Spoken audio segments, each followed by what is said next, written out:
बिस्मिल्लाहिर्रहमानिर्रहीम, अस्सलाम वालेकुम। आप देख रहे हैं स्पोर्ट्स वन और मैं हूं आसिफ खान। और अब से कुछ देर पहले पाकिस्तान ने हांगकांग को शिकस्त दी। एक वन साइडेड मुकाबला रहा, बहुत ज़्यादा वन साइडेड मुकाबला रहा। पाकिस्तान ने 155 रन के भारी भरकम मार्जिन से ये मुकाबला जीता। 193 रन पाकिस्तान ने बनाए 2 विकेटों के नुकसान पर। हांगकांग की टीम को बिल्कुल खेलने नहीं दिया। शादाब हों, नवाज़ हों, और उन्होंने एक ने 4 विकेटें हासिल की, शादाब ने, नवाज़ ने 3 खिलाड़ियों को आउट किया और 38 run, I repeat 38 run were the score bye Hong Kong. और यूं 155 रन से शिकस्त हुई। पाकिस्तान ने पहले बैटिंग की, हांगकांग ने टॉस जीता था और पाकिस्तान ने बैटिंग करते हुए 100 पाकिस्तान बमुकाबला इंडिया। तो उसके बाद क्या होगा, उसमें क्या होगा, इस हवाले से मेरा पैनल आज बड़ा ही भरा भरा पैनल मैं कहूँगा। 3 गेस्ट मेरे साथ हैं और 3 मुख्तलिफ खित्तों से ये गेस्ट हमने जमा किए हैं। एक तो बदीर जमा मेरे साथ बैठे हैं, मेरे बहुत अच्छे दोस्त, हमारे कोलीग, न्यूज़ वन टीवी के रिपोर्टर और सीनियर तजज़ियाकार। अब बदीर जमा को कहना चाहिए, बल्कि इनका तजुर्बा जितना है उस हवाले से बिल्कुल ठीक में ये बात होगी। अस्सलाम वालेकुम बदी, कैसे हो? हम कैसे हैं आसिफ भाई? खैरियत से? इजी होके बैठो, जीते नहीं मैं हम जीत के भी ऐसे होते हैं, हार के भी हम ऐसे ही होते हैं। चलो और लोगों का तारुफ करा दूं। मलिक खुर्रम शहजाद साहब इस्लामाबाद से मेरे साथ हैं। और मलिक खुर्रम शहजाद साहब का हवाला मैं क्या बताऊं, क्रिकेट की जो इस्लामाबाद के हलके हैं उनमें तो ये बड़े जाने माने जाते हैं। और क्रिकेट जो ग्रास रूट क्रिकेट है या फर्स्ट क्लास क्रिकेट है या डोमेस्टिक क्रिकेट है, उस पर इनकी बहुत गहरी नज़र है। और उसके अलावा ये डोमेस्टिक टीम्स के साथ काम भी करते हैं। पाकिस्तान क्रिकेट बोर्ड के साथ भी ये रहे काफ़ी अरसा, और अब पाकिस्तान क्रिकेट बोर्ड के साथ नहीं है, लेकिन बहरहाल क्रिकेट सरगर्मियों में ये शामिल रहते हैं। अस्सलाम वालेकुम मलिक खुर्रम, कैसे हो? जी वास्सलाम एवरीवन, मेरी तरफ से सबको सलाम दीजिएगा। बहुत बहुत शुक्रिया। उनके साथ अरब इमारात यानी यूएई इस वक्त शारजा में मौजूद हैं मुनज़्ज़ा जिलानी साहिबा। साफ़ी हैं, मुख्तलिफ टीवी चैनल्स के साथ काम कर चुकी हैं, अभी भी एक प्राइवेट टीवी के साथ वाबस्ता हैं। मुनज़्ज़ा जिलानी साहिबा, आपको भी खुश आमदीद कहूँगा। अस्सलाम वालेकुम।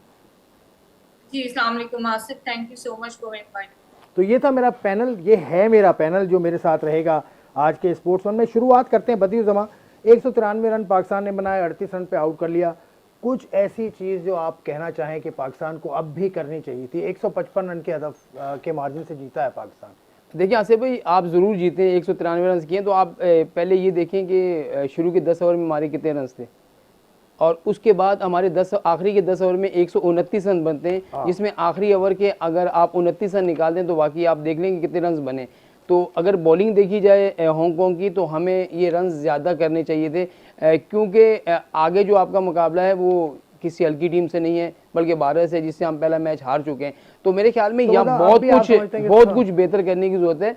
और अभी भी मैं आपको बताऊँ कि अगर आप स्ट्राइक रेट को नहीं बढ़ाएंगे, T20 में अब सारा खेल आ गया स्ट्राइक रेट पे, जितनी आपकी कम बोलें होंगी इतने ज़्यादा रन्स करेंगे तो फिर आप सर्वाइव कर सकेंगे। क्योंकि जो शारजा की विकेट है और दुबई की विकेट बहुत फ़र्क है। अगर यही मैच अगर आप दुबई में हो रहा होता तो हांगकांग की टीम 38 रन पे ना आउट होती। हांगकांग की टीम भी आपको 100, जैसे उन्होंने इंडिया के खिलाफ 153 रन कर दिए थे, तो यहाँ भी आपको 140-50 रन नजर आते, क्योंकि शारजा थोड़ा सा फर्क है। तो अभी भी क्या तब्दीली पाकिस्तान को? एक तो स्ट्राइक रेट बढ़ाना है, वो तो आप ठीक कह रहे हैं, लेकिन अभी भी क्या इससे ज़्यादा रन भी बन सकते थे? 193 की जगह 200। बिल्कुल ऐसा है। देखिए, जब बाबर आउट हुए, रिजवान खेल रहे थे, तो एक मौके पर ऐसा था कि रिजवान को हिट करना चाहिए था ताकि हम 215-220 तक जाते, लेकिन वहाँ रिजवान से हिट नहीं लग रही थी, वहाँ उसके शॉट, बड़े शॉट नहीं खेले जा रहे थे। तो मेरे ख्याल में जैसे बड़े लोग, जो बड़े क्रिकेटर हैं, जो रिजवान की बात मैं छोड़ता हूँ, आप पे सवाल आपसे यही मैं करूँगा, क्या रिजवान की परफॉर्मेंस जो रही, यानी 78 रन उन्होंने बनाए 57 गेंदों पे, आप उससे मुतमईन है कि नहीं? मैं चलता हूँ मलिक खुर्रम साहब की तरफ। मलिक खुर्रम साहब, आपसे भी मेरा सवाल तो यही है बुनियादी। पाकिस्तान जीत गया, 155 रन से जीत गया, अभी भी इस जीत में आपको कुछ कमी नज़र आती है? कहीं थोड़ा बहुत पाकिस्तान बेहतर कर सकता था आपके ख्याल में? जी बिल्कुल, पाकिस्तान को इस मैच में जिस तरह की उनकी बॉलिंग है हांगकांग की, तो पाकिस्तान को मोर देन 200 करना चाहिए था, 240 प्लस करना चाहिए था एटलीस्ट जो है। और सेकेंडली ये है कि इस मैच में भी जैसे लास्ट मैच में बॉलर्स ने बहुत ही अहम किरदार अदा किया है पाकिस्तान के। इधर भी उन्होंने एक्सेप्शनल जो है ना, स्पेशली जो है बॉलर्स ने वो परफॉर्मेंस दी है। खासकर शादाब ने जो 4 विकेटें ली हैं, नसीम शाह ने 2 ली हैं और 3 जो नवाज ने। तो शादाब तो खैर आपने काफ़ी करीब से देखा, शादाब को आपके क्लब से भी खेलते रहे हैं, और शादाब में क्या कमी थी, मतलब क्यों विकेटें हासिल नहीं कर पा रहा था वो आपके ख्याल में? देखिए, हर प्लेयर पे थोड़ा सा बैड पैच आता है, कुछ अरसे के लिए आउट ऑफ फॉर्म आते हैं, फिर प्लेयर जाते हैं क्लब क्रिकेट खेलते हैं, डोमेस्टिक खेलते हैं, अपनी परफॉर्मेंस अपनी फॉर्म को रिगेन करते हैं। इसी तरह शादाब ने भी किया और आपने रिसेंटली उनको भी देखा है, PSL में भी उनकी अच्छी परफॉर्मेंस रही थी और उन्होंने अच्छा कम बैक किया। लास्ट सीरीज में भी उन्होंने अच्छे परफॉर्मेंस दी है। मुनाज़र जिलानी, आपकी तरफ आता हूँ, बड़ा अहम सवाल है। बदियुज़्ज़मान ने कहा कि रन रेट ज़्यादा होना चाहिए था 10 ओवर में। हमें ऐसा लगता है कि पिचेस कुछ तब्दील हुई है इस दफ़ा। UAE में जो अरसे से हम क्रिकेट देख रहे हैं वहाँ तो बैटिंग विकेट्स होती थी। ये शारजा की पिच आपको कुछ तब्दील नज़र आती है एक अरसे से जो आप क्रिकेट कवर कर रही हैं वहाँ पर? फिर मैं दुबई की पिच के बारे में भी बिल्कुल। पूछूंगा। जो आज की कंडीशंस थी आसिफ, वो काफी जो है ना फेवरेबल थी बैटिंग के लिए। एंड आई थिंक इससे ज्यादा स्कोर किया जा सकता था, but no doubt it was a very good game. 192 not bad, लेकिन आई थिंक नेक्स्ट अगर कोई गेम खेला जा रहा है तो पाकिस्तान को भी टीम को आइडिया हो क्या होगा as compared to Dubai. Sharjah की कंडीशंस बहुत फेवरेबल है बैट्समैन के लिए। ये जो पिच हमने देखी थी उसके ऊपर बड़ी चमक थी, शारजा की पिचेस पे ऐसा हमने देखा नहीं। तो क्या पिचेस में क्या तब्दीली आई है आपके ख्याल में ओवर द ईयर्स, या क्या बात हो रही है प्रेस बॉक्स में भी, अगर कुछ बातें होती हों, क्योंकि आप मुख्तलिफ जर्नलिस्ट के साथ मिलना मिलाना आपका होता है? ऐसे कोई चमक नहीं थी। आई थिंक कुछ काफी रिनोवेशन हुई है पिछले लास्ट 2 साल से शारजा क्रिकेट स्टेडियम में। आई थिंक उसके बाद थोड़ा सा कुछ चेंजेस आया, बट ऑल्दो कुछ इतनी ज्यादा चेंजेस मुझे नहीं नजर आती पिचेस के हवाले से कि जो चमक दमक की आप बात करें। It was just a natural pitch. और हाँ, अगेन भी कहूँगी वेदर के हिसाब से जैसे व्यू फैक्टर आ जाते हैं उस हिसाब से ऑलवेज इस वेदर में शारजा के पिच जो है वो जितना ज्यादा आप खेल होते हैं लास्ट स्टार्टिंग के, अगर आप 5 ओवर निकाल लेते हैं तो वो प्रोसेसिंग में जाके बैटिंग के लिए बहुत बेहतर हो जाती है। और आई थिंक आज तो बैट्समैन ने बाबर आजम अनफॉर्चुनेटली जो है वो आउट हो गए थे, लेकिन रिजवान की और फखर जमान की बहुत अच्छी पार्टनरशिप रही है। आई थिंक उन्होंने उससे फायदा उठाया है।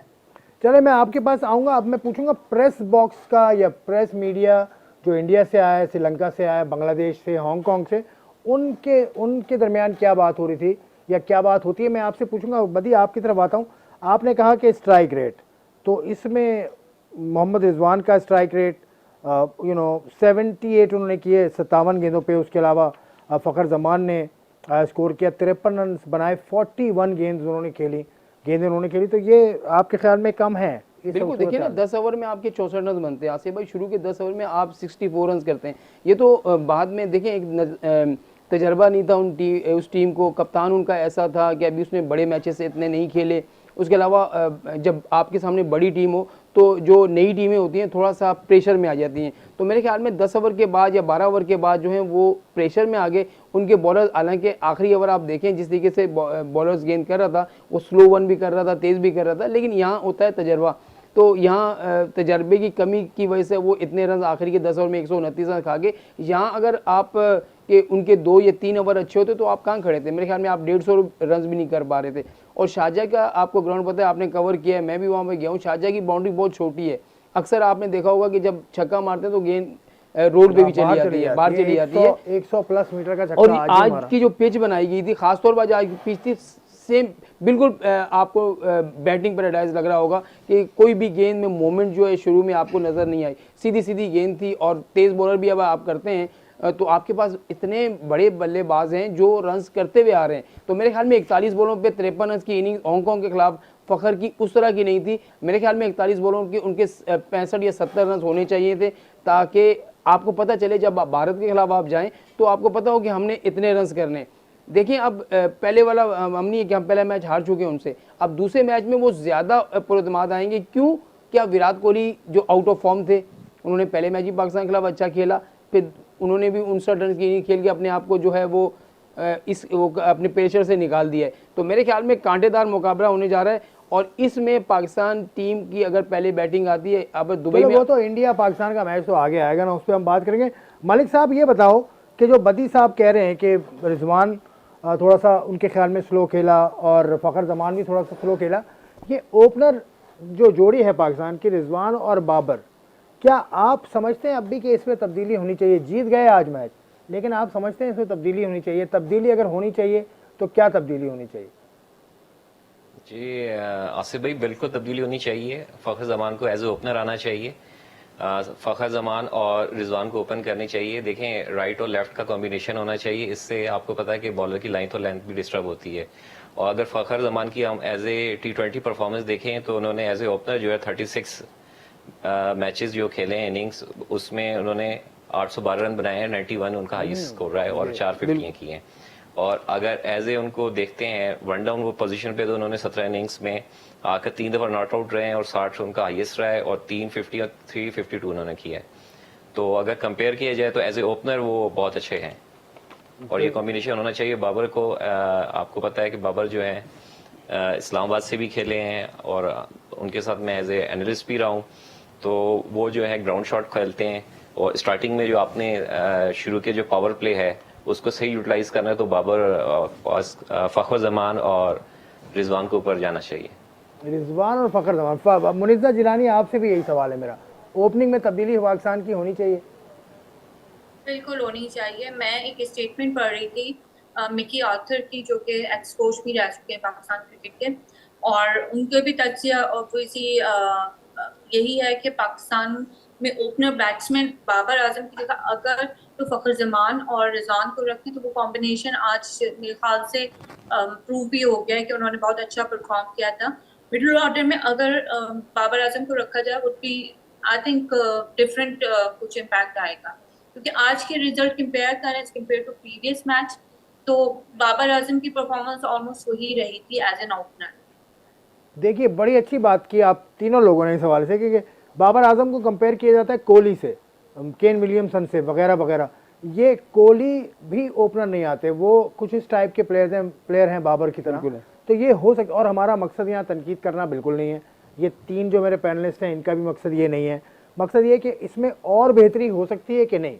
अगर नहीं हो सकती तो ठीक है, ये भी चलाइए, ये परफॉर्मेंस चलाइए, लेकिन आगे है मुकाबला बड़ा। आज बॉलिंग में आपको क्या लगा? बदी शादाब खान वापस आए हैं, 2.4 ओवर्स में सिर्फ 8 रन दिए हैं और 4 विकेटें हासिल की हैं। सिर्फ 8 रन 4 विकेटें, तो बाब ये अच्छा हुआ। गूगली भी उन्होंने की, गूगली पे आउट भी किया। बिल्कुल ऐसे ही। देखिए, आप अगर भारत के खिलाफ भी देखें तो वहाँ पाकिस्तान की बॉलिंग बहुत अच्छी थी। आपके फास्ट बॉलर ने बहुत अच्छी की, उसके अलावा शादाब और नवाज ने उस मैच में ही बहुत अच्छी बॉलिंग की थी और आज तो आउट क्लास बॉलिंग की है। तो मेरे ख्याल में आपको बॉलिंग से इतनी प्रॉब्लम नहीं होनी चाहिए। आपके तीनों फास्ट बॉलर बहुत अच्छी बॉलिंग कर रहे हैं, दोनों स्पिनर बहुत अच्छी बॉलिंग कर रहे हैं। यहाँ आपको सारा मसला जो है, आपके जब टॉप 3 आउट हो जाते हैं तो उसके बाद आपके पास बैटिंग नहीं है। और देखिए, हर एक किस्म के आपके पास जो है वो बैटर है, चाहे वो इफ्तिखार हो, वो भी आके लंबी हिट करता है, उसी कोशिश में आउट हो जाता है। खुशदिल शाह का भी यही है, आसिफ का भी यही है। और शादाब को तो एज आप बैटर उसको तो नहीं कर सकते, ऑलराउंडर है, लग गई तो लग गई। नवाज का भी यही है, लग गई तो लग गई। तो ये वो है। अब इसके मुकाबले में देखिए, मैं हांगकांग की बात इसलिए नहीं कर रहा कि हम मैच जीत चुके, अगला मैच हमारा भारत से है। इसके मुकाबले में अगर आप देखें तो इंडिया ने नंबर 4 पर जडेजा को भेज दिया था। उनको इतना इत्मीनान था कि जडेजा यहाँ आके रन करता है, क्योंकि पंट उनके पास नहीं था। पंट नहीं था तो उन्होंने जडेजा को नंबर 4 भेज दिया, क्योंकि वो लंबी इनिंग्स खेलते हैं। लेकिन जडेजा बाहर हो गए तो पता है ना आपको, बाहर मैं बता रहा हूँ कि उनके पास ऑप्शन है। अब जडेजा बाहर हुए, पंट उठ के वापस आ गए, उसके अलावा उनके अपना दिनेश कार्तिक हैं, उनको वापस ले आएंगे। उनके पास बड़ा ऑप्शन है बैटिंग में, नंबर 8-9 तक उनकी बैटिंग है। तो हार्दिक पांड्या को देखें, उसने आते ही 17 बॉलों पे रन करके आपको एकदम मैच वो आगे लेके चलेगी। तो यहाँ आपके पास ऐसी चीज़ नहीं है। हाँ, हमारे पास आसिफ, और सबसे बड़ी बात जो हम करना भूल गए कि हम शॉर्ट पिच बॉलों पे बहुत हल्के हैं। आप देखें, शुरू के 5 इंडिया ने आपको शॉर्ट पिच, शुरू के 5 बल्लेबाज आपके शॉर्ट पिच बॉलों पे आउट हुए, जिसमें बड़ा अच्छा पॉइंट हो रहा है, बड़ा देखें। और आपको मेरे ख्याल में आपके साथ मोहम्मद यूसुफ भी हैं, आपके पास सकलेन भी हैं, आपके पास शॉन टेट भी हैं। तो क्या आप उनको ये नहीं बताया कि भाई ये T20 में अक्सर बॉलर यही करते हैं कि वो शॉर्ट पिच बॉलिंग करके आउट करने की कोशिश करते हैं। क्यों? अब देखिए, सीधी गेंद आप करेंगे, यॉर्कर करने की कोशिश करें, या तो फुल टस बन जाती है, उसको ड्राइव लग जाता है, या फिर लंबा शॉट बल्लेबाज खेल देता है। तो मेरे ख्याल में यहाँ पर आपको शॉर्ट पिच बॉलों पर अपने जो बॉलर्स हैं उनको बताना चाहिए कि हमने इस पे वो किस तरीके से खेलना है शॉर्ट पिच बॉलर। और इंडिया आइंदा भी मैच जो होगा उसमें देखिएगा आप, उनके दोनों तीनों फास्ट बॉलर हैं वो शॉर्ट पिच करेंगे। अरे यार, ये मलिक साहब, ये बड़ा अच्छा पॉइंट उठाया है, क्योंकि आप कोच भी हैं, एज सच आप टीम्स के साथ इतना रहे हैं, ये शॉर्ट पिच बॉलिंग पे पाकिस्तान को मसला है? क्योंकि पाकिस्तान को इंडिया ने तो इसी तरह से हराया था मैच। जी, पाकिस्तान के जैसे आपको पता है कि डोमेस्टिक के लास्ट चंद सीजन से मैचेस जो हैं आपके इस तरफ कम हो रहे हैं, स्पेशली नॉर्दर्न एरियाज में, तो उससे काफ़ी फ़र्क पड़ा है। अदरवाइज आपको पता है कि नॉर्दर्न एरिया की जो विकेट्स जो हैं वो बहुत ही हाई बाउंस हैं, तो उससे बहुत अच्छे प्लेयर्स वगैरह निकले थे जो शॉर्ट पिच बहुत अच्छी खेलते थे। स्पेशली जब बाबर भी आए थे तो बाबर ने भी यहीं से अपना कैरियर स्टार्ट किया था। डायमंड ग्राउंड की बात कर रहे हैं, डायमंड से किया बहुत था, अच्छी आपको पिच पता है है one of the best sir. Sir आपका फिर उसके साथ आबिद अली भी थे। सर सुन लेना सर, आपका भाई भी खेला है वहाँ पे और ये बदी जमा भी वहाँ पे खेले। भाई मैंने 75 रन किए, 75 रन किए थे बदी ने। चलो मैं एक ब्रेक का वक्त है, ब्रेक से पहले लेट्स सी द जैस super moments of the match and then take a break. That's 50 for Mohammad Rizwan.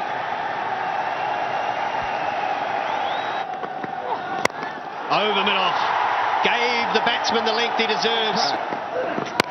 There's the short one, 2 in a row. Has he got enough on it? It's into the crowd. Exactly what Pakistan needed. Same again.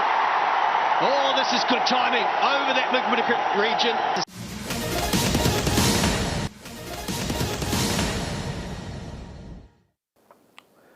Welcome back to Sports One. हम बात कर रहे हैं पाकिस्तान और Hong Kong का जो मुकाबला हुआ उसमें ज़रा सी जो चीज़ हमारे पैनलिस्ट के मुताबिक हो सकती थी वो उस पर हम बात करें। कोई तनकीदी हमारा इरादा नहीं है, कोई हम तनकीद नहीं कर रहे हैं पाकिस्तान की क्रिकेट टीम पे। बहुत अच्छी परफॉर्मेंस दी, 155 रन से जीता मुकाबला। मैं मलिक साहब आपसे बात कर रहा था ब्रेक पे जाने से पहले, तो आप मुझे कुछ बता रहे थे कि इस्लामाबाद जैसे शहर में हांगकांग के भी काफ़ी लड़के इस्लामाबाद से खेलें, तो अगर कुछ आप बता सके कौन से वो लड़के हैं जो इस्लामाबाद से खेले हैं और अब हांगकांग से खेले हैं? जी बिल्कुल, मैं स्पेशली मैं बताना चाहूंगा यासिर मुर्तजा का। ये फेडरल से भी खेले हैं, रावलपिंडी से खेले हैं, इसके अलावा यूबीएल से भी खेले हैं, यहाँ से फर्स्ट क्लास खेलते रहे हैं अपना रावलपिंडी से, और नॉर्दर्न में भी रहे हैं। इसके अलावा ये शादाब वगैरह जितने भी इनके हैं प्लेयर वगैरह, इनके साथ ये डोमेस्टिक भी खेलते हैं, फर्स्ट क्लास भी खेलते हैं।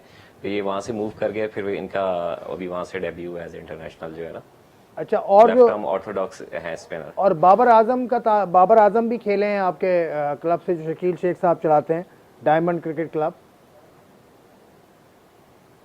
जी बिल्कुल, बाबर आजम जो है आपको पता है कि लाहौर रीजन से उनको मौका नहीं मिलता था खेलने के लिए, तो शकील शेख साहब उनको यहाँ पे लेके आए, उनको मौका दिया और वो डायमंड से ही खेले, क्लब क्रिकेट भी खेले, फिर उन्होंने यहाँ से अपना फर्स्ट क्लास भी खेले हैं, नेशनल T20 भी खेले, फिर इसके अलावा ZTBL से खेले, और स्पेशली जो उनको जो सही जो उनको मौका जो मिला था वो यहाँ से इस्लामाबाद से मिला था, और आज आपको पता है कि one of the best world player है।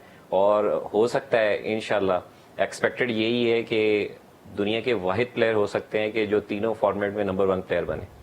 इंशाल्लाह जी, इंशाल्लाह जल्द बनेंगे। मुनज़्ज़र जिलानी, ये बताइए कि मौसम का कितना असर होता है, क्योंकि पाकिस्तान के प्लेयर्स को पहले मैच में काफ़ी क्रैम्प्स हमने देखे थे, तो वो क्रैम्प्स की वजह खैर वो तो डॉक्टर ही बेहतर बताएगा, लेकिन मौसम कैसा है ख़ास तौर से Pakistan versus India on Sunday in Dubai? अच्छा, मैं आपको वेदर पहले बता देती हूँ, फिर क्रैम्प के बारे में भी आज कुछ प्रेस कॉन्फ्रेंस में बात हो रही थी। अच्छा, वेदर इज ह्यूमिडिटी बहुत ज़्यादा है। दुबई का weather is still hot, 40 centigrade चल रहा है लास्ट वीक से, और एक्सपेक्टेशन यही है कि नेक्स्ट वीक तक यही रहेगा कि हमेशा जो यूएई का वेदर चेंज होता है वो लाइक मिड ऑफ अक्टूबर या एंड ऑफ अक्टूबर जो है वो चेंज होना स्टार्ट होता है। तो अभी नेक्स्ट वीक तक तो गर्मी की शिद्दत आई थिंक इतनी ही रहेगी। और जो बात आप कहे थे कि गर्मी की वजह से ये क्रैम्प्स आ रहे हैं, तो आज ही प्रेस कॉन्फ्रेंस में बात हो रही थी कि फिटनेस को लेके जो है वो टीम के डॉक्टर्स बड़ी एफर्ट्स अपनी कर रहे हैं, और रिजवान ने हमें बताया कि जो क्रैम्प्स आ रहे हैं उनको खुद को भी थोड़ी सी क्रैम्प थोड़ा फिजियो आ रहा था इशू, तो लाइक कि उनको पानी का इंटेक लेने के लिए बहुत कहा जा रहा है। तो आई फील लाइक कि इस पे भी वर्कआउट किया जा रहा है, क्योंकि गर्मी की शिद्दत काफ़ी है एट द ग्राउंड। अच्छा मुनज़्ज़म, मैं आपके पास फिर आऊँगा, और अब मेरा सवाल होगा शाहीन शाह अफरीदी के हवाले से कि उसको हफीज़ ने भी तनकीद की और भी बहुत सारे लोग। तनकीद नहीं की, हफीज़ ने ये कहा कि बेहतर होता कि उनको पहले भेज दिया जाता है, ये सूरत हाल है क्योंकि आपने उनको देखा है वहाँ पर, तो आपका इनपुट ज़्यादा अहम होगा। बदिर जमात दूसरा बॉलर है हमारा जिससे बड़ी अच्छी परफॉर्मेंस दी, मोहम्मद नवाज़।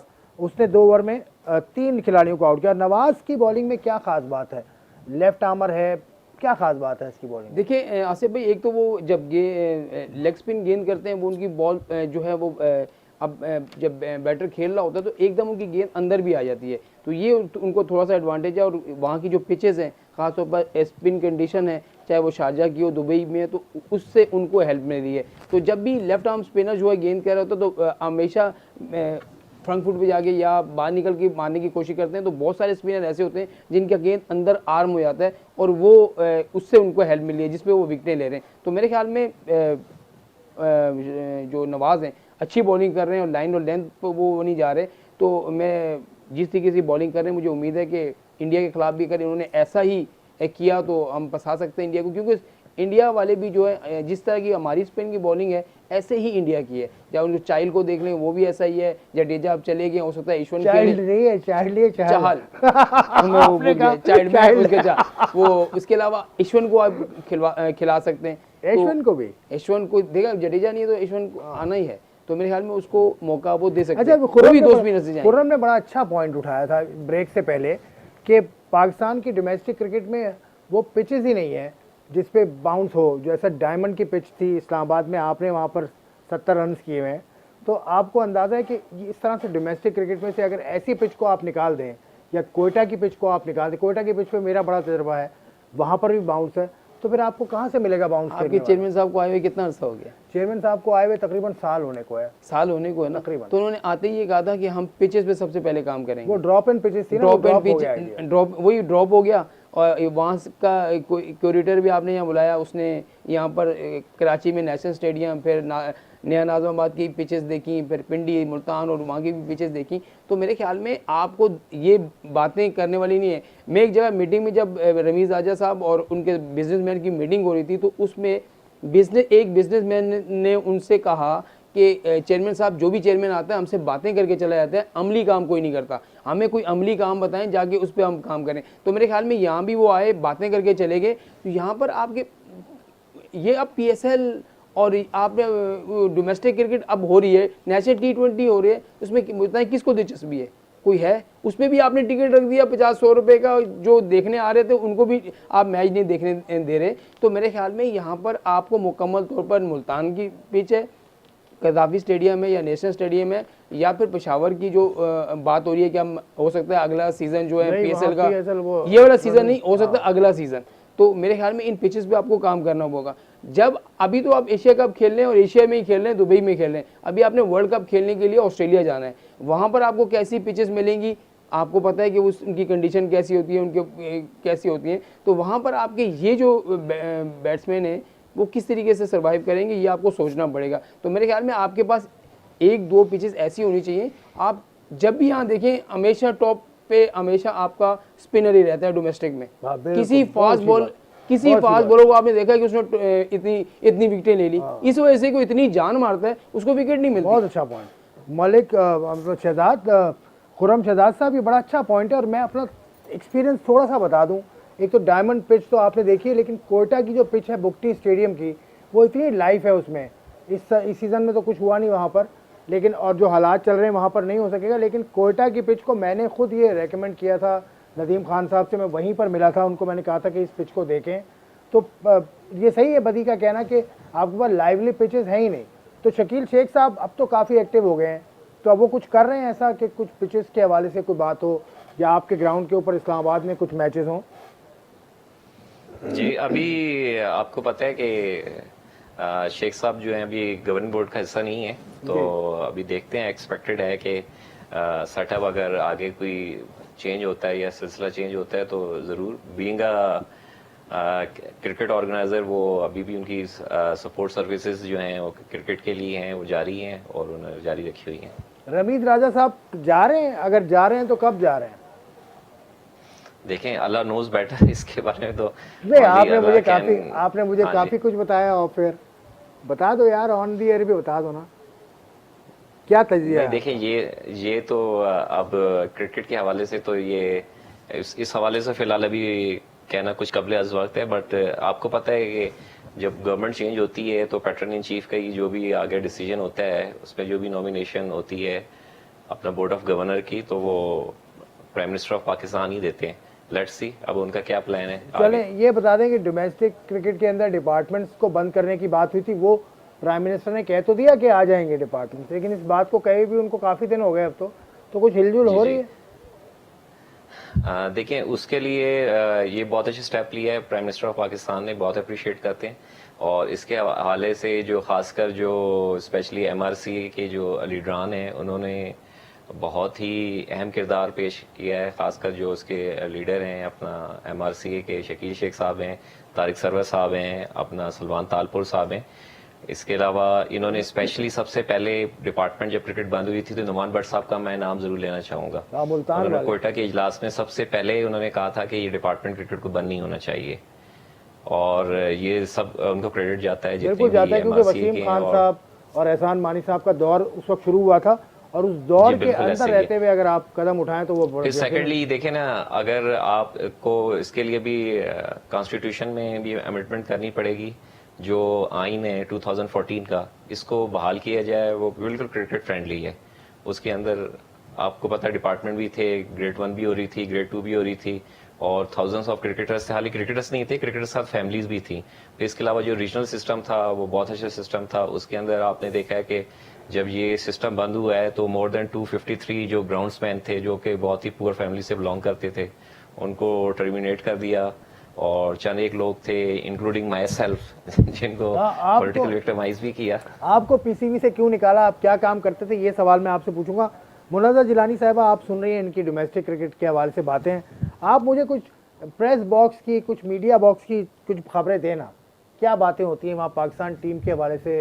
या मैंने आपसे कहा था Shaheen Shah Afridi, yes I remember, Shaheen Shah Afridi इतने अरसे तक वो एक स्ट्रेप, एक पट्टी वट्टी बांध के अपने दाएं घुटने पे वो चलते रहे, इंडिया की टीम के खिलाड़ियों से मिलते रहे, उस हवाले से क्या बात हुई थी? आपने भी देखा था प्रैक्टिस में उनको मिलते मिलाते, उस हवाले से क्या एक सेंटिमेंट था वहाँ मौजूद मीडिया के लोगों का?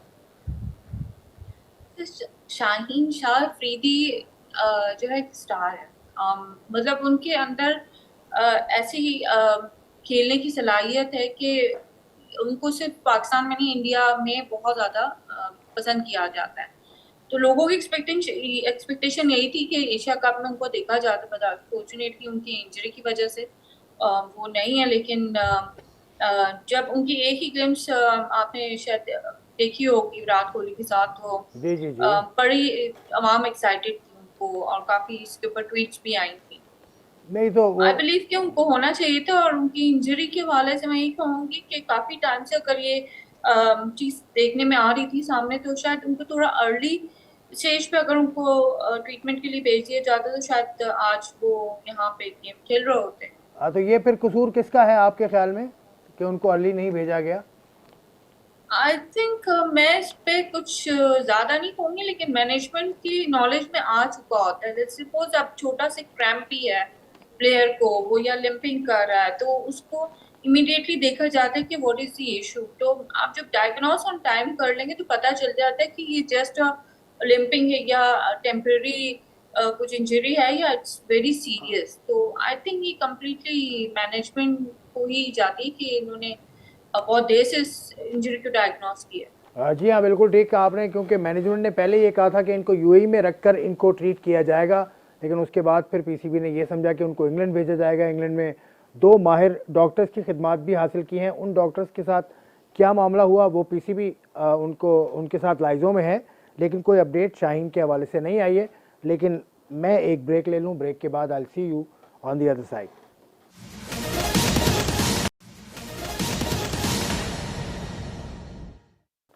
Welcome back to the last segment of Sports One. मेरे 3 पैनलिस्ट बदियुज़्ज़मा, मुनाज़ा जिलानी और खुर्रम मेरे साथ मौजूद हैं। बदी, आपकी तरफ आता हूँ, ये पिचेस के हवाले से अब बात करते हैं हम कि पिचेस पाकिस्तान में तो ऐसी बाउंसी पिचेस नहीं है, क्या नहीं बन सकती या बनाई नहीं जा रही?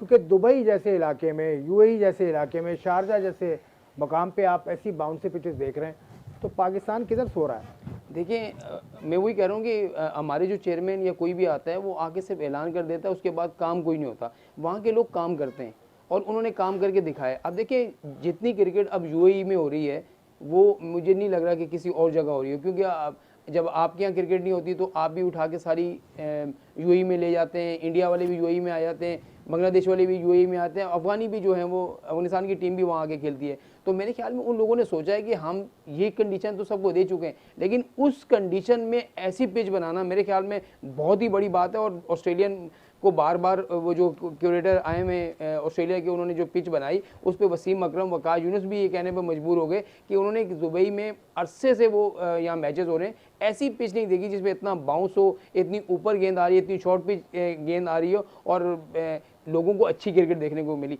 तो मेरे ख्याल में पाकिस्तान बना सकता है, लेकिन हम सिर्फ बातों की हद तक करते हैं और बातें करके हम चले जाते हैं, उसके बाद हमें पता नहीं होता। उनको मालूम है मैंने 2 साल लगाने हैं, 2 साल के बाद दूसरा आ जाना है, वो जाने तीसरा जाने, तो यहाँ कोई काम नहीं करता। अभी तो आपके चेयरमैन साहब को आए हुए 9-10 महीने हुए, 2 महीने वो इंग्लैंड में गुजार के आ गए, तो मेरे ख्याल में उन्होंने पाकिस्तान में तो टाइम ही कम दिया है। तो यहाँ आपको अगर आपने ऐसी पिचेस बनानी है, अगर आपके पास अभी इंग्लैंड ने आना है, आपके पास न्यूजीलैंड ने आना है, आपके पास बड़ी टीमों ने आना है, तो आप क्या उनको ऐसे ही विकेटों पर खिला देंगे? जब ऐसी टीमें बाहर से आती हैं वो इन कंडीशन में खेल के उकता जाती हैं, उनको ऐसी नहीं।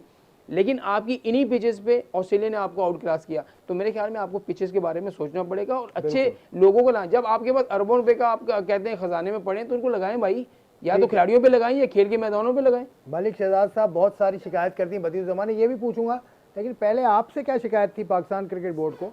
क्या आपको क्रिकेट बोर्ड ने अलग कर दिया? किस सन में अलग किया आपको? क्या काम आप करते थे उनके साथ?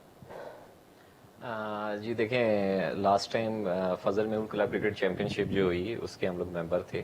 वो जो अल्हम्दुलिल्लाह वो जो जुनैद ज़िया ने करवाई थी? नहीं जी, जुनैद ज़िया साहब नहीं थे, उसके अंदर साकिब इरफान साहब थे, एज़द सईद साहब थे, डायरेक्टर डोमेस्टिक थे। फिर उसके बाद अपना हारून रशीद साहब आ गए थे, तो उसके अंदर हमारे 5 रुकनी कमेटी थी, तो उसके मेंबर थे और मोर देन 70,000 प्लेयर्स ने पार्टिसिपेट किया था। This was the largest club cricket tournament in the history of PCB. PCB क्या कहूँगा मैं, दुनिया का सबसे बड़ा लार्जेस्ट क्लब क्रिकेट चैंपियनशिप हुई थी। तो ये बैक टू बैक 2 इयर्स हुई। को थोड़ा सा ख्याल कर लें, नहीं इतना तो नहीं हो सकता, क्योंकि होती है नहीं, श्रीलंका इतना ही थे। आप श्रीलंका में पोर्टल वगैरह पे भी देख लें, पीसीबी के पोर्टल पे भी है इसके हवाले से। यानी दुनिया में तो सबसे बड़ी क्लब क्लब क्रिकेट चैंपियनशिप। जी, क्लब क्रिकेट जो है ये फजल महमूद हुई थी, तो ये अच्छा, बैक टू बैक 2 क्योंकि इयर्स हुई थी श्रीलंका में और बहुत ये ज्यादा बहुत ही होती है, जबरदस्त। बांग्लादेश में बहुत ज्यादा होती है, जी जी, इंग्लैंड में बहुत ज्यादा होती है। इंडिया में मोर कितनी देन क्रिकेट मोर इंडिया में बहुत देन ज्यादा 4,000 क्लब्स ने पार्टिसिपेट किया था और प्लेयर्स की मैं बात कर रहा हूँ 70,000 से ज्यादा प्लेयर्स ने पार्टिसिपेट किया था। ठीक है, इस हवाले से मैं बात कर रहा हूँ कि ये लार्जेस्ट थी और पाकिस्तान के 108 डिस्ट्रिक्ट्स में हुई थी। अच्छा, आपको आपके इतना जितने भी अच्छा बैक- काम करने के बावजूद आपको क्यों हटा दिया पीसीबी ने? देखें, सिस्टम चेंज हुआ, आपको पता है कि जो लाइकिंग डिसलाइकिंग तो होती है, हर इदारे में होती है, जाहिर सी बात है। और जिनके साथ हम थे वो नहीं रहे तो फिर अच्छा चले यार, ये बातें भी होती तुम ना रहती ले हैं। तो हम कहाँ रहे। मुनाज़ा जिलानी, देखिए आप किस तरफ बैठी हैं दुबई में, शारजा में आप अभी हैं, यहाँ पर कितनी सियासत होती है, तो ये सियासी मामला डिस्कस होते हैं इंडियन जर्नलिस्ट के साथ, पाकिस्तानी जर्नलिस्ट के साथ, श्रीलंकन जर्नलिस्ट के साथ और दीगर जर्नलिस्ट के साथ पाकिस्तान क्रिकेट के? अगर मैं ऑनेस्टली आपसे बात करूं तो ऐसे तकरीबन 7-8 साल यूएई में जो मैं देख रही हूँ मीडिया रूम में, तो हम लोग को आई थिंक आज तक अगर इंडिया पाकिस्तान का मैच भी हो रहा है तो एक दूसरे को बड़ा अच्छा सपोर्ट कर रहे होते हैं। किसी के भी व्यूज में ऐसा नहीं होता है कि हाँ पाकिस्तान हार जाए इंडिया जीते, दिल से सब ये चाहते हैं, लेकिन कोई भी एक्सप्रेशन ऐसी नहीं होती जो है वो किसी के लिए ऑफेंसिव हो। सब लोग ये चाहते हैं कि एक अच्छी गेम देखने को मिले, चाहे वो पाकिस्तान इंडिया में, चाहे इंडिया जीते पाकिस्तान जीते। तो ऐसे कोई भी किसी किस्म की आज चलें, तक मेरे नॉलेज में नहीं आई है। चलें आप ये बता दें, इंडिया पाकिस्तान के मैच में पाकिस्तान को कुछ तब्दीली करनी चाहिए, क्या क्या देख रही हैं आप? मुझे जो लगता है कि अभी ऑब्वियसली बैटिंग ऑर्डर जो है वो हमेशा से डिस्टर्ब हो जाता है। तो आई थिंक प्लेयर्स की जो कंडीशन है, अब जैसे बाबर आजम नहीं प्ले कर रहे हैं तो ओपनिंग में अगर फखर और रिजवान को साथ रख दिया जाए तो मच बेटर। आई थिंक ये कॉम्बिनेशन एक दफा जरूर ट्राई करना चाहिए। एंड बॉलिंग साइड बहुत ही स्ट्रांग है हमारी, हसन का कमबैक हुआ है, बट ऐसे वो जो है उनको भी परफॉर्मेंस देखने को नहीं मिली है। लेकिन आई बिलीव कि शाहनवाज आनी और Naseem Shah they both are rocking bowling side पे। तो सिर्फ जो हमें वीकनेस नजर आ रही है जो little bit है, अच्छा बदीज़ जमा आज से भी यही सवाल कि इंडिया पाकिस्तान मैच में कुछ तब्दीली आपके मुझे नहीं लगता आसिफ भाई कि पाकिस्तान टीम चेंज करेगी। कोई वही तीन बैटिंग फास्ट बॉलर ऑर्डर के में- साथ बैटिंग ऑर्डर में- बैटिंग ऑर्डर में मेरे ख्याल में आपको बैटिंग ऑर्डर में अगर आप एक चेंज करना चाहते हैं, लेकिन आप उस वजह से चेंज नहीं करेंगे कि हैदर अली बाहर बैठे हुए, उन्होंने इतना खेला नहीं है। तो मेरे ख्याल में आपकी ये सिर्फ बैटिंग ऑर्डर में तो यही है कि बाबर और रिजवान के अलावा उन्होंने नहीं हैदर अली की करना। तो मैं जगह भी नहीं बोल दूं, बनती आप भी बोल दूं, कोई हैदर बोल दे, अली की तो जगह नहीं बनती ना अभी फिलहाल। नहीं तो अभी नहीं आपको बनती। वो मैं बोलूँगी खेलता है- वही होगा कि नंबर 4 पे आपके इफ्तिखारी आएंगे, नंबर 5 पे खुदिल शाह आएंगे, नंबर 6 पे आसिफ आएंगे, वो तो 7 पे सही है, वो शदाब तो आएंगे। ठीक है। वही कंडीशन होगी, टीम चेंज होगी। और एक छोटी सी बात मुझे जो आप कर कह दे रहे यार, हैं कर दे। शाहीन शाह अफरीदी के बारे में कह रहे थे, मुझे ये बताएं कि शाहीन शाह अफरीदी इंजर्ड थे, आप तीनों फॉर्मेट उनको मुसलसल खिलाते रहे, टेस्ट, वनडे, T20, सब लोग कहते रहे कि यार थोड़ा सा रेस्ट दे दें, लेकिन उनको रेस्ट नहीं दिया गया। उसके अलावा जब टीम का ऐलान होता है तो आप जो है वो एक फिट खिलाड़ी को पाकिस्तान छोड़ जाते हैं और इनफिट खिलाड़ी को अपने साथ ले आते फिर हैं। कौन सा छोड़ दिया? यही कि उसकी अच्छा फिट हसन अली, आपके हाई परफॉर्मेंस के जो कोच हैं वो आप दुबई में उन्होंने बैठाए हुए हैं। आपने उमर रशीद को भी वहाँ बुला लिया, आपने अपने जो मेडिकल डॉक्टर है जो उसको भी वहाँ पे बुला लिया। तो यहाँ हाई परफॉर्मेंस क्यों बनाया भाई? तो अगर वो वहाँ नहीं आते, हाई परफॉर्मेंस में उनको थोड़ी देखभाल की थी, उमर रशीद ने हसनैन को भी तो ठीक किया ना। तो भाई आप उमर उसको रशीद वैसे काबिल कोच है, ये काबिल कोच है, तो अगर किसी यहाँ को उनके आप बारे में इनको नहीं साथ क्यों पता, रखें? तो मैं बता देता हूँ उमर रशीद उमर काबिल रशीद कोच है। आप नहीं, इंग्लैंड में वो कोचिंग करते कचुआ रहे, आपके कोचिंग साथ कोच बाहर में बहुत ज्यादा बैठते रहते हैं वो मेरे महल्ले में महल्ले वाले हैं, इदारे हैं। लेकिन वो काबिल कोच है, काबिल इसमें कोच कोई है, इसमें शक कोई की बात शक नहीं। जी मुनज़्ज़ा आप क्या कह रही थी, फिर मैं खुरम की तरफ जाता हूँ। मैं यही कहना चाह रही थी कि प्लेयर्स की वैरायटी नहीं है ना हमारे पास। T20 भी वही खेल रहे हैं, टेस्ट भी वही खेल रहे हैं, तो ऑब्वियसली ब्रेक उनको कभी भी नहीं मिल सकता है कि अगर बैक टू बैक आपके पास टूर्नामेंट आ जाते तो वही प्लेयर आप T20 में भी ले जाते, वही प्लेयर्स आप ठीक है। जो है वो टेस्ट में भी ले जाते हैं। तो आई थिंक उस पर भी थोड़ा फोकस करना चलें चाहिए। प्रोग्राम के इख्तितामी लम्हात हैं, तो खुर्रम आपकी तरफ आता हूँ, आप क्या सोचते हैं इस हवाले से, जो टीम कॉम्बिनेशन क्या होना चाहिए इंडिया के खिलाफ, पहले तो ये बताइए। जी मैं तो कहूँगा सेम पाकिस्तान को प्लेइंग 11 से जाना चाहिए, सिर्फ कॉम्बिनेशन में चेंज करना चाहिए। तो ऐसे जैसे भी आपसे थोड़ी देर पहले डिस्कस हुआ कि फ़खर जमान को ओपनर करना चाहिए। और सेकेंडली मैं इसमें एक चीज़ ऐड ऑन करता चलूँ, ये जो वेदर है पाकिस्तान के लिए बड़ा चैलेंजिंग वेदर था, क्योंकि पाकिस्तान नीदरलैंड से ट्रैवल करके आई थी। आपको पता है वहाँ का वेदर डिफरेंट था, ठंडा मौसम था, तो पाकिस्तान और को यहाँ पता की नहीं कंडीशन था, थोड़ी हार्ड। पता नहीं था क्या पाकिस्तान को कि यूएई जाना है, ये प्रोफेशनल टीम है भाई। ये कोई मैं वेदर और आप वेदर ये थोड़ी बात खेल रहे हैं। छोड़ें कि क्या होता है भाई, जब आप इतने प्रोफेशनल खिलाड़ी हैं, आपके लिए वेदर गर्मी सर्दी कुछ नहीं होती। चलें ठीक है, आपने गर्मी खेलना होता है। सर्दी खिजा बहार सारे मौसम के लिए रहे टीम तैयार, ये मैं कहता हूँ, चाहे कुछ भी हो। खुर्रम आपका शुक्रिया, मुनज़्ज़ा आपका शुक्रिया, और बदीज़ुमा आपका शुक्रिया। I am running out of time, so I say goodbye to you, इंशाल्लाह will see you other time. तो खुदा हाफिज़ एंड गुड नाइट।